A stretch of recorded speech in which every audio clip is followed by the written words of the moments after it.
Nah, setelah mamanya tiup lilin, tiba-tiba ada cipratan merah yang muncrat ke tembok banyak banget. Oh my god. Terus gimana Jen? 2 minggu kemudian, terjadilah tragedi 1998.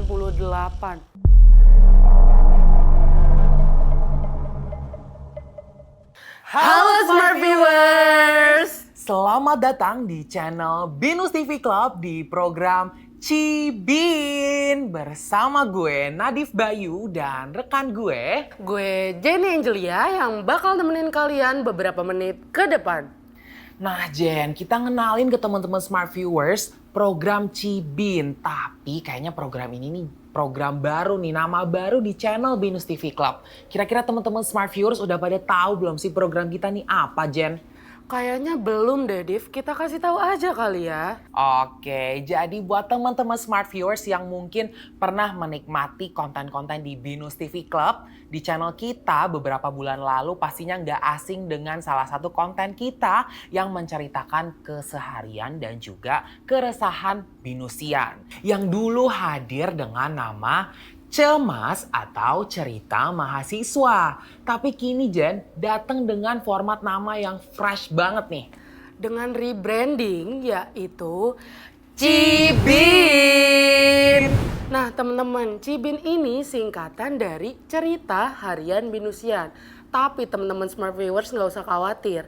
Karena Cibin ini formatnya tetap sama, yaitu dalam bentuk link NGL dan tetap bersifat anonim. Tapi Jen, dari tadi kita ngenalin ke temen-temen nih, teman-teman Smart Viewers, program Cibin ini jujur gue agak merinding nih sama tempat kita. Kayak kok gelap, kayak lampunya juga kayak bikin serem gitu. Kira-kira yang hari ini kita mau bahas apa sih Jen? Nah kali ini kita bakal bahas cerita-cerita Binusian yang temanya horor, Div. Horor, berarti cerita teman-teman Binusian yang horor, waduh jangan sampai ada di kampus Jen. Karena gue bakal kebayang dan merinding pas kelas nih. Iya apalagi kalau kelas malam ya. Makanya. Nah, buat cerita horor ini nih, sebelum kita dengar dari teman-teman Binusian, boleh dong lu share cerita pengalaman horor lu Jen? Boleh deh, kayaknya gue ada deh, Div. Jadi ceritanya waktu itu, gue kecil kelas 4 lah. Gue mau jalan ke warung nih malam-malam. Nah tiba-tiba pas gue lagi jalan gue ngeliat ada satu pos ronda. Di situ ada bapak-bapak yang lagi jaga juga. Tapi di sebelah bapak-bapaknya ini gue lihat ada pocong. Pocong? Beneran pocong yang duduk di sebelahnya gitu? Bener, pocongnya tuh duduk. Oh my god, gue ngelihat hantu wujud biasa aja udah bakal lari. Apalagi kalau wujudnya yang itu kan udah dibungkus gitu ya, jujur gue bakal teriak kenceng banget sih kalau di situ.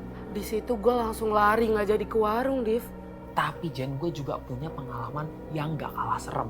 Apa tuh, gue mau denger banget sih, Div. Nah jadi buat teman-teman Smart Viewers, aku ada nih cerita serem pengalaman aku beberapa tahun lalu saat aku mudik ke rumah kakek dan nenek aku. Di sana aku mudik dan sampailah di hari pertama, lalu tidur dan di tengah malam tiba-tiba aku kebangun. Waktu kebangun, kebelet kan nih buang air kecil Jan. Terus akhirnya gue ya udah ke kamar mandi yang posisinya itu lumayan jauh dari bangunan utama rumah. Oh kayak di kampung kan memang jauh ya bangunan, kayak rumah sama toiletnya tuh emang ada jaraknya gitu. Iya dan juga di antara jarak itu tuh nggak ada penerangan sama sekali Jen. Dan alhasil gelap banget dan banyak pohon. Setelah itu gue ke kamar mandi dan nyalain satu-satunya lampu di sana dan buang air kecil. Habis buang air kecil nih belum kelar nih buang air kecil, tiba-tiba lampu satu-satunya yang ada di kamar mandi itu mati pet dan langsung gelap. Jadi di situ keadaannya udah nggak ada pencahayaan gitu. Udah nggak ada pencahayaan yang bisa menerangi agenda gue malam itu dan gue ketakutan banget. Setelah itu gue ngedengar suara bisikan Jen. Di situ lu tetap lanjut atau langsung lari, Div? Ya akhirnya gue buru-buru buat bebersih dan juga langsung lari ke kamar karena gue itu benar-benar perut gue itu nyeremin banget. Asli bener-bener serem sih. Gue jadi lu kayak nggak jadi ke kamar mandi. Tapi posisinya gitu gue udah di kamar mandi jadi gue kayak nggak bisa yang langsung kabur pada saat itu. Oh tadi juga udah kebelet ya. Iya, nah dari kita udah ada nih cerita serem sebagai pembuka. Tapi yang pastinya buat inti cerita dari teman-teman Binusian gak bakalan kalah serem gak sih Jen? Bener banget, kita coba cari kali ya di link NGL yang udah mereka kirim. Oke, boleh Jen, lu buat opening cerita pertama di episode kali ini. Oke, kita scroll dulu nih. Sumpah ini kayak semuanya serem-serem banget sih, Div. Kayaknya gue udah nemu. Oke, silahkan. Oke, gue langsung cerita kali ya. Jadi anonim kali ini kita ganti namanya sebagai Nana. Jadi si Nana ini punya mama. Nah mamanya ini pernah tiup lilin di meja sembahyang. Nah setelah mamanya tiup lilin tiba-tiba ada cipratan merah yang muncrat ke tembok banyak banget. Cipratan merah berarti sekitarnya bener-bener langsung kayak darah merah gitu ya? Bener kayak hampir penuh temboknya. Oh my god. Terus gimana Jen? Nah setelah kejadian itu 2 minggu kemudian terjadilah tragedi 1998. God, itu lilin bawa pesen Jen, tahu nggak pesen apa? Apa? Itu kalau di Jakarta di Indonesia bakal ada banyak kejadian yang memakan banyak korban jiwa. Makanya itu lilin merah pada bertumbuhan dan nutupin sekeliling dinding meja sembahyang mamanya si anonim ini. Oh kayak memprediksi gitu ya? Iya. Coba dong sekarang lu yang cari dong. Waduh ternyata serem-serem semua nih, jadi bingung gue nyarinya. Oke, tapi gue udah nemu Jen nih cerita yang gak kalah serem dari cerita pertama. Oke, jadi di cerita ini kita panggil saja anonimnya sebagai Bayu. Pada suatu hari, Bayu pergi berlibur sama teman-temannya di sebuah penginapan. Nah, di penginapan itu sampailah ke malam hari di mana mereka udah menyelesaikan banyak kegiatan pada hari itu. Di waktu yang random juga si Bayu ini keluar ke balkon Jen buat ngeberesin sendal yang berantakan. Nah, kan di luar tuh. Jadi luarnya halaman, dia tiba-tiba ngeliat sesosok ekor terbang. Itu kayak bener-bener ekor doang, gak ada badannya. Bener-bener ekor doang, tanpa mata, badan, dan lain sebagainya. Terus setelah dia lihat ekor, dia lari atau gimana tuh? Nah, si Bayu ini mungkin pemberani ya, dia nggak bereaksi apapun kecuali nenangin dirinya dan menganggap bahwa itu cuma halusinasi gitu pada saat itu. Oh, terus setelah itu ada kejadian lagi nggak? Ada nih, klimaksnya setelah itu dia teman-teman di penginapannya yang ada pada saat itu langsung kesurupan massal benar-benar semuanya Jen. Jadi kayak ekor itu bisa jadi pertanda ya? Pertanda bahwa di situ nggak cuma si Bayu dan teman-temannya tapi ada juga yang lain. Oh, sumpah ini serem banget sih. Cerita kedua udah serem, makin serem dari cerita pertama. Cerita ketiga dong dari lo. Lebih serem gak nih? Oke, kita scroll lagi kali ya. Kayaknya gue udah nemu deh.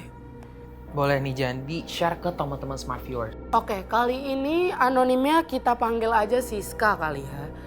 Jadi si Siska ini pergi berlibur sama temen-temennya ke Jogja. Nah pada saat mereka berlibur tuh ya seneng-seneng lah liburan pada umumnya. Setelah itu mereka pulang dan mereka memutuskan untuk istirahat sebentar di rest area. Tapi waktu mereka di rest area tiba-tiba semua temennya Siska kesurupan massal, Div.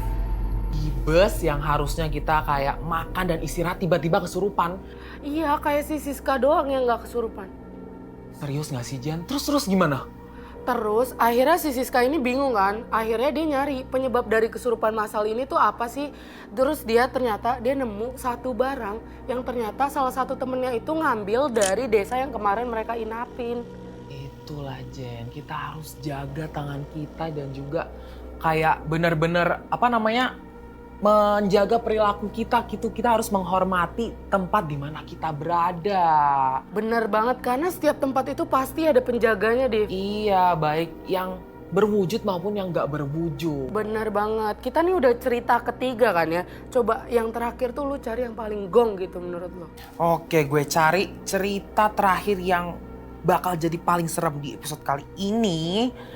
Oke, udah nemu Jen. Gue ceritain langsung ya ke teman-teman Smart Viewers. Oke, jadi di cerita ini anonimnya request buat dipanggil sebagai J. Dan J ini pada tahun 2019 pergi ke sebuah penginapan buat ikut retret sama teman-teman gerejanya. Nah, hari berjalan lancar sampai malam pun tiba. Dia tidur di penginapan itu dan juga bangun di tengah malam. Nah, Dia tiba-tiba setelah bangun itu ngedengar suara langkah kaki yang banyak dan juga serempak tiba-tiba diakhiri dengan suara kedebuk yang kenceng banget tuh Jen. Jadi itu langkah kakinya tuh rame gitu ya? Rame banget, bukan rame lagi. Terus setelah itu J tuh ngapain? Setelah itu si J ini langsung kembali ke kasur dan pengen tidur cepet-cepet dan berdoa sebanyak mungkin karena dia tahu di luar pintu kamar itu ada hal yang gak beres. Karena kok suara kaki sebanyak itu gak ada suara orang ngomong gitu. Bener juga ya, gue jadi J juga kayak langsung berusaha untuk tidur lagi lah. Iya, nah setelah dia berusaha mencoba tidur tapi dia tiba-tiba lega Jen karena ngedengar suara ayam berkokok yang nandain itu bakal pagi secepatnya. Oh, tapi itu beneran pagi gak? Nah tapi setelah dia tunggu 20 menitan kok kakak-kakak seniornya gak ada yang datang buat ngebangunin karena harusnya kayak gitu buat lanjutin kegiatannya. Tapi setelah dilihat di jam ternyata baru jam 3 dini hari. Jadi di depan tuh masih gelap gitu ya? Masih gelap banget dan jauh dari kata terang. Terus kayak ada lagi gak kejadiannya? Besoknya setelah kegiatan itu berlangsung di hari selanjutnya, kakak-kakak senior dari si J ini ngasih tahu emang tempat itu horor dan banyak penghuni anak kecilnya Jen. Asli, ini menurut gue yang paling serem sih Div dari keempat cerita kita. Karena di satu malam itu banyak banget kayak dia ngedenger suara lah, dia denger apalah gitu gak sih? Bener kayak tadi tuh satu malam bisa 3 sampai 4 kejadian. Iya bener banget, gue setuju banget. Nah setelah kita rekap-rekap nih, menurut lo dari seluruh cerita hari ini yang paling serem yang mana sih? Gue tetap yang terakhir sih Div, karena itu tadi satu malam bisa 3 sampai 4 kejadian. Oke, gue setuju banget sama lo. Cuman kalau di opini gue pribadi sih gue lebih merasa yang serem tuh cerita pertama. Karena itu ramalan ya tadi. Iya, ramalan yang kayak terjadi di sekitar kita. Jadi kayak bener-bener bikin merinding gitu. Bener sih, yang cipratan merah apalagi kan? Iya. Nah, buat teman-teman smart viewers yang pengen juga ceritanya dibacain di next episode di Cibin, teman-teman bisa pantengin terus link NGL kita di akun Instagram @BenusTVClub. Sayang banget nih teman-teman, kita udah di akhir video. Tapi untuk teman-teman yang udah kirim cerita ke link NGL kita, makasih banyak. Dan untuk yang belum bisa langsung aja cek ke Instagram @BenusTVClub dan juga jangan lupa follow untuk lebih tahu update-update episode Cibin selanjutnya. Dan teman-teman juga jangan lupa buat klik tombol like, komen, dan juga subscribe supaya teman-teman gak ketinggalan konten-konten terbaru dari channel Benus TV Club dan juga episode terbaru dari Cibin. Gue Nadif Bayu dan rekan gue Jenny Angelia. kita pamit undur diri. Bye-bye smart viewers!